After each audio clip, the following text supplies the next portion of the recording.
வணக்கம் நண்பர்களே. பணம் இந்த ஒரு விஷயத்திற்காகத்தான் இன்று உலகத்தில் பெரும்பாலான மக்கள் ஓடிக்கொண்டிருக்கிறார்கள். காலை முதல் இரவு வரை உழைக்கிறார்கள். ஆனால் எல்லோரும் பணக்காரர்கள் ஆகிறார்களா? இல்லை. ஏன் தெரியுமா? ஏனென்றால் பணம் சம்பாதிப்பதற்கும் ஒரு அறிவு இருக்கிறது. அந்த அறிவை பல நூற்றாண்டுகளுக்கு முன்பே சொல்லியவர் சாணக்கியர். இன்று நான் சொல்லப் போகும் கதை ஒரு இளைஞனின் வாழ்க்கையை மட்டுமல்ல, பலருடைய வாழ்க்கையையும் மாற்றிய ஒரு கதை. அதனால் இந்த கதையை இறுதி வரை கேளுங்கள். பழமையான மகத நாட்டில் அருண் என்ற இளைஞன் வாழ்ந்து வந்தான். அவன் மிகவும் உழைப்பாளி. காலை முதல் மாலை வரை வேலை செய்வான். ஆனால் மாதம் முடியும் முன்பே கையில் இருந்த பணம் எல்லாம் காலியாகிவிடும். அவன் நண்பர்கள் சிலர் குறைவாக வேலை செய்தும் வசதியாக வாழ்ந்தார்கள். அதை பார்த்து அவன் மனம் உடைந்தது. நான் மட்டும் ஏன் இப்படி சிரமப்பட வேண்டும்? என்ன தவறு செய்கிறேன் என்று தினமும் யோசித்தான். ஒரு நாள் ஊரில் இருந்த ஒரு முதியவர் அவனிடம் சொன்னார், உனக்கு உண்மையாக வாழ்க்கையை மாற்ற வேண்டும் என்ற ஆசை இருந்தால் சாணக்கியரை சந்தித்துப் பார். அவர் சொல்வது ஒரு வார்த்தை கூட வீணாகாது. அந்த வார்த்தைகள் அருணின் மனதில் பதிந்து விட்டன. அடுத்த நாள் அதிகாலையிலேயே பயணத்தைத் தொடங்கினான். பல மலைகளையும் காடுகளையும் கடந்து இறுதியாக சாணக்கியர் தங்கியிருந்த ஆசிரமத்தை அடைந்தான். அங்கு சாணக்கியர் அமைதியாக அமர்ந்து சில மாணவர்களுக்கு அறிவுரை கூறிக்கொண்டிருந்தார். அனைவரும் சென்ற பிறகு அருண் அவருடைய காலில் விழுந்து வணங்கினான். குருவே, நான் எவ்வளவு உழைத்தாலும் என்னிடம் பணம் தங்கவில்லை. நான் பணக்காரராக வேண்டும். அதற்கு என்ன செய்ய வேண்டும் என்று கேட்டான். சாணக்கியர் அவனை சில நொடிகள் அமைதியாக பார்த்தார். பிறகு மெதுவாக சிரித்தார். மகனே, பணக்காரன் ஆக வேண்டும் என்றால் 3 ரகசியங்களை தெரிந்து கொள்ள வேண்டும். ஆனால் அதை சொல்வதற்கு முன் ஒரு சிறிய சோதனை இருக்கிறது. அருண் ஆவலுடன் கேட்டான். என்ன சோதனை குருவே? சாணக்கியர் சிரித்தபடி எழுந்து நடந்தார். என்னுடன் வா, முதுபாடம் இன்று ஆரம்பமாகிறது. சாணக்கியர் அருணை ஆசிரமத்திலிருந்து அருகில் இருந்த ஒரு சந்தைக்கு அழைத்து சென்றார். அங்கே ஒரு வியாபாரி நாள் முழுவதும் வியாபாரம் செய்து கொண்டிருந்தான். மாலை ஆனதும் அவன் சம்பாதித்த பணத்தை எண்ணி ஒரு சிறிய துணிப்பையில் சில நாணயங்களை மட்டும் வைத்தான். மீதமிருந்த பணத்தை தனியாக ஒரு பெட்டியில் பூட்டி வைத்தான். அதை பார்த்த அருணுக்கு ஒன்றும் புரியவில்லை. அவன் கேட்டான், குருவே, அவர் ஏன் பணத்தை 2 பகுதியாக பிரிக்கிறார்? சாணக்கியர் சிரித்தபடி சொன்னார், அவர் ஒரு சாதாரண வியாபாரி இல்லை, நாளைய பணக்காரர். அருண் ஆச்சரியமாக பார்த்தான். சாணக்கியர் தொடர்ந்தார், இன்று கிடைத்த பணம் முழுவதையும் இன்று செலவு செய்துவிட்டால் நாளை வெறுமை கையுடன் நிற்க வேண்டியதுதான். ஆனால் முதலில் சேமித்து பிறகு செலவு செய்பவன் நாளை நிம்மதியாக வாழ்வான். அவர் ஒரு கைப்பிடி மணலை எடுத்துக்கொண்டு சொன்னார், இந்த மணலை இறுக்கமாக பிடித்தால் அது கையில் இருக்கும். ஆனால் அலட்சியமாக வைத்தால் கொஞ்சம் கொஞ்சமாக கீழே விழுவிடும். பணமும் அதுபோலத்தான். அருண் அமைதியாக கேட்டுக்கொண்டிருந்தான். அப்போது சாணக்கியர் அவனைப் பார்த்து கேட்டார், அவர் ஒரு சாதாரண வியாபாரி இல்லை, நாளைய பணக்காரர். அருண் ஆச்சரியமாக பார்த்தான். சாணக்கியர் தொடர்ந்தார், இன்று கிடைத்த பணம் முழுவதையும் இன்று செலவு செய்துவிட்டால் நாளை வெறுமை கையுடன் நிற்க வேண்டியதுதான். ஆனால் முதலில் சேமித்து பிறகு செலவு செய்பவன் நாளை நிம்மதியாக வாழ்வான். அவர் ஒரு கைப்பிடி மணலை எடுத்துக்கொண்டு சொன்னார், இந்த மணலை இறுக்கமாக பிடித்தால் அது கையில் இருக்கும்.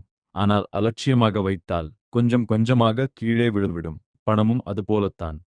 அருண் அமைதியாக கேட்டுக்கொண்டிருந்தான். அப்போது சாணக்கியர் அவனைப் பார்த்து கேட்டார், நீ சம்பாதிக்கும் பணத்தில் எவ்வளவு சேமிக்கிறாய்? அருண் தலைகுனிந்தான். 1 ரூபாய் கூட சேமிப்பதில்லை குருவே. சாணக்கியர் மெதுவாக சிரித்தார். அதுதான் உன் முதல் தவறு. பணக்காரர்கள் அதிகம் சம்பாதிப்பதால் பணக்காரர்கள் அல்ல, அவர்கள் பணத்தை பாதுகாப்பதால் பணக்காரர்கள். அந்த ஒரு வாக்கியம் அருணின் மனதில் ஆழமாக பதிந்தது. அன்று முதல் எவ்வளவு சிறிய தொகையாக இருந்தாலும் அதில் ஒரு பகுதியை சேமிக்க வேண்டும் என்று முடிவு செய்தான். ஆனால் சாணக்கியர் இன்னும் 2 ரகசியங்களை சொல்ல வேண்டியிருந்தது. நாளை காலை சூரியன் உதிப்பதற்கு முன் என்னை சந்தி. 2வது ரகசியம் உன் வாழ்க்கையே மாற்றப் போகிறது. அருண் அந்த இரவு முழுவதும் அந்த வார்த்தையையே நினைத்துக் கொண்டிருந்தான். மறுநாள் அதிகாலை சூரியன் உதிப்பதற்கு முன்பே அருண் ஆசிரமத்திற்கு வந்துவிட்டான். சாணக்கியர் ஏற்கனவே விழித்திருந்து ஒரு பழைய ஓலைச்சுவடியை படித்துக் கொண்டிருந்தார். அருண் வணங்கி, குருவே, இன்று இரண்டாவது ரகசியத்தை சொல்லுங்கள் என்றான். சாணக்கியர் சிரித்தபடி கேட்டார்.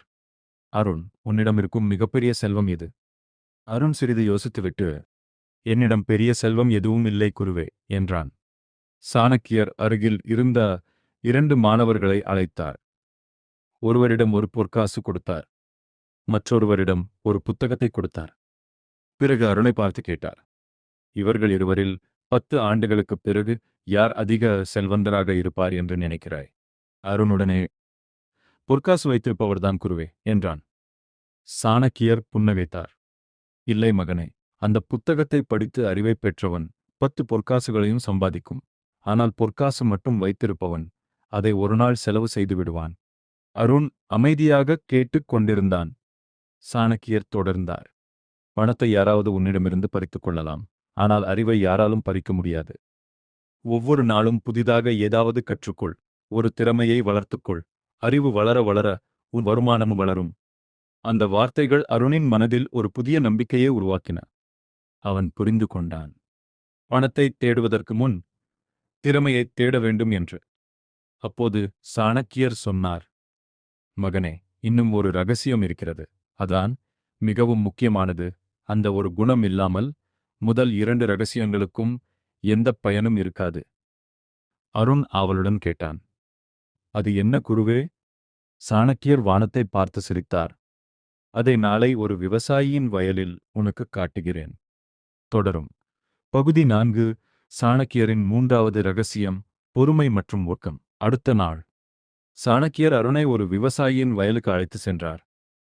அந்த வயலில் ஒரு விவசாயி விதைகளை விதைத்துக் கொண்டிருந்தார். அதை பார்த்து அருண் கேட்டான். குருவே, இவர் இப்போது விதை விதைக்கிறார். ஆனால் இதன் பலன் எப்போது கிடைக்கும்? சாணக்கியர் சிரித்தபடி சொன்னார். இன்று விதைத்த விதை நாளை மரமாக மாறாது. அதற்கு நாட்களும் மாதங்களும் சில நேரங்களில் ஆண்டுகளும் தேவைப்படும். பிறகு சாணக்கியர் ஒரு சிறிய விதையை கையில் எடுத்து அருணிடம் காட்டினார். இந்த சிறிய விதையைப் பார். இதற்குள் ஒரு பெரிய மரம் மறைந்திருக்கிறது. ஆனால் அது வளர பொறுமை வேண்டும். அருண் அமைதியாக கேட்டுக்கொண்டிருந்தான். சாணக்கியர் தொடர்ந்தார். பலர் 1 மாதம் முயற்சி செய்கிறார்கள். 2 மாதம் உழைக்கிறார்கள். உடனே பலன் கிடைக்கவில்லை என்றால் பாதியிலேயே விட்டுவிடுகிறார்கள். ஆனால் வெற்றி பெறுபவர்கள் என்ன செய்கிறார்கள் தெரியுமா? பலன் வரவில்லை என்றாலும் தொடர்ந்து உழைக்கிறார்கள். ஏனென்றால் முயற்சி ஒருபோதும் வீணாகாது என்பதை அவர்கள் நம்புகிறார்கள். அந்த வார்த்தைகள் அருணுக்கு ஒரு புதிய தைரியத்தை கொடுத்தன. அவன் சாணக்கியரை பார்த்து, குருவே, இப்போது எனக்கு புரிகிறது. பணக்காரனாக மாறுவது அதிர்ஷ்டத்தால் இல்லை, நல்ல பழக்கங்களாலும் அறிவாலும் பொறுமையாலும் தான். சாணக்கியர் மகிழ்ச்சியுடன் சிரித்தார். சரியாக புரிந்து கொண்டாய் மகனே. இந்த 3ஐயும் வாழ்க்கையில் கடைபிடித்தால் பணம் மட்டுமல்ல, மரியாதையும் மகிழ்ச்சியும் உன்னை தேடி வரும். அருண் சாணக்கியரின் காலில் விழுந்து வணங்கினான். அன்று முதல் அவன் சம்பாதிப்பதில் ஒரு பகுதியை சேர்த்தான். தினமும் புதிய விஷயங்களை கற்றுக்கொண்டான். எந்த தோல்வி வந்தாலும் பொறுமையுடன் தொடர்ந்து உழைத்தான். சில ஆண்டுகளுக்குப் பிறகு, ஒரு காலத்தில் தினசரி செலவுக்கே கஷ்டப்பட்ட அந்த அருண் தனது ஊரில் அனைவரும் மதிக்கும் வெற்றிகரமான வியாபாரியாக மாறினான். பல வருடங்களுக்குப் பிறகு அருண் மீண்டும் சாணக்கியரை சந்திக்க வந்தான். இந்த முறை அவன் முகத்தில் கவலை இல்லை, நம்பிக்கையும் சந்தோஷமும் மட்டுமே இருந்தது. சாணக்கியரின் காலில் விழுந்து வணங்கிய அருண் சொன்னான். குருவே, இன்று நான் வசதியாக வாழ்கிறேன். மக்கள் என்னை வெற்றிகரமான மனிதன் என்று சொல்கிறார்கள். ஆனால் அந்த வெற்றிக்கு காரணம் என் இஷ்டமில்லை. நீங்கள் சொல்லிக் கொடுத்த அந்த 3 ரகசியங்கள்தான். சாணக்கியர் புன்னகைத்தார். அவர் மெதுவாகச் சொன்னார். மகனே, வாழ்க்கையில் பணம் சம்பாதிப்பது பெரிய விஷயம் அல்ல. அந்த பணத்தை சரியான முறையில் பயன்படுத்தி நல்ல குணங்களை இழக்காமல் வாழ்வதுதான் உண்மையான வெற்றி. அருண் அந்த வார்த்தைகளை வாழ்நாள் முழுவதும் மறக்கவில்லை. நண்பர்களே, சாணக்கியர் சொல்லிக் கொடுத்த அந்த 3 ரகசியங்கள் என்ன? முதலில், சம்பாதிப்பதை விட சேர்க்க கற்றுக்கொள்ளுங்கள். 2வது, தினமும் புதிதாக ஏதாவது கற்றுக்கொள்ளுங்கள். அறிவுதான் உங்களை உயர்த்தும். 3வது, பொறுமையாக இருங்கள். வெற்றி தாமதமாக வரலாம். ஆனால் தொடர்ந்து முயற்சி செய்பவர்களை அது ஒருபோதும் ஏமாற்றாது. இந்த 3 பழக்கங்களையும் இன்று முதல் உங்கள் வாழ்க்கையில் பின்பற்ற ஆரம்பித்தால் உங்கள் எதிர்காலம் இன்று இருப்பதை விட நிச்சயமாக சிறப்பாக இருக்கும். நண்பர்களே, சாணக்கியர் சொல்லிக் கொடுத்த அந்த 3 ரகசியங்கள் என்ன? முதலில், சம்பாதிப்பதை விட சேர்க்க கற்றுக்கொள்ளுங்கள். இரண்டாவது, தினமும் புதிதாக ஏதாவது கற்றுக்கொள்ளுங்கள். அறிவுதான் உங்களை உயர்த்தும். மூன்றாவது, பொறுமையாக இருங்கள். வெற்றி தாமதமாக வரலாம், ஆனால் தொடர்ந்து முயற்சி செய்பவர்களை அது ஒருபோதும் ஏமாற்றாது. இந்த 3 பழக்கங்களையும் இன்று முதல் உங்கள் வாழ்க்கையில் பின்பற்ற ஆரம்பித்தால் உங்கள் எதிர்காலம் இன்று இருப்பதை விட நிச்சயமாக சிறப்பாக இருக்கும். இந்த கதை உங்களுக்கு பிடித்திருந்தால் ஒரு லைக் பண்ணுங்க. இந்த வாழ்க்கை பாடம் மற்றவர்களுக்கும் பயன்படணும்னா உங்கள் நண்பர்களுக்கும் ஷேர் பண்ணுங்க. இது போன்ற வாழ்க்கையை மாற்றும் கதைகளையும் ஊக்கமளிக்கும் வரலாற்று சம்பவங்களையும் தொடர்ந்து பார்க்க நம்ம சேனலை சப்ஸ்கிரைப் பண்ணி பெல் ஐகானையும் அழுத்த மறக்காதீங்க. அடுத்த ஒரு அருமையான கதையுடன் மீண்டும் சந்திக்கலாம். நன்றி நண்பர்களே, வணக்கம்.